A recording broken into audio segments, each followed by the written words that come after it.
Pangit ang mga adik. Yan ang iginiit ni Vice President Sara Duterte kasabay ng pahayag niyang bukas siya at ang buong Office of the Vice President na sumailalim sa drug test anumang oras. Git ni VP Sara, direktiba na lang ng Pangulo ang kanyang hinihintay. Narito ang balita ni Jason Rubrico.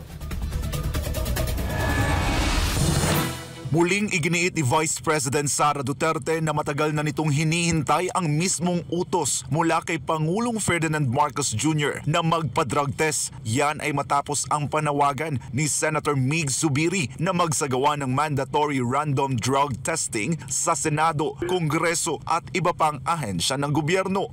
Matagal na ako nagsasabi, sir. Matagal na ako nagsasabi na magpa-drug test na kami lahat.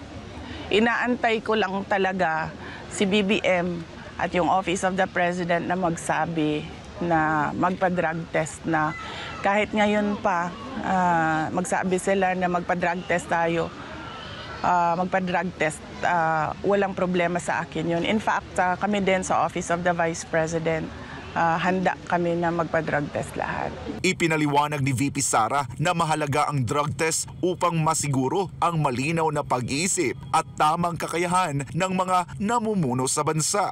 Unang-una, napakahalaga kasi ng drug test kasi tinatanong natin yung kapasidad ng ating mga leaders na mag-isip at magdesisyon. Kapag nagdodroga ka, altered yung state of mind mo eh.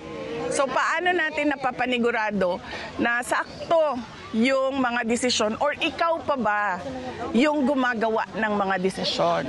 So napakahalaga talaga ng drug test kasi it goes into the competency of the person in office. Kaugnay nito, sang-ayon si VP Sara sa naging pahayag ni Philippine National Police Chief General Nicolas Torre III na walang maidudulot na maganda ang droga at lahat ng adik ay pangit. Malamang papangit ka talaga pag adik ka kasi, di ba ano yon, hindi ka kumakain ng maayos, hindi ka natutulog ng maayos, at wala nang laman yung utak at tiyan mo niyan eh. Kasi di ba ano na lang yan, para kang zombie, para kang tulala lagi pag nagdodroga ka.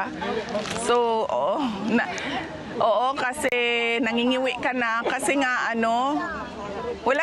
wala nang vitamins and nutrients yung katawan mo. Kaya totoo yan talaga. Papangit talaga yung mga adik, pangit talaga sila. Para sa Diyos at sa Pilipinas kong mahal, ako si Jason Rubrico, SMNI News.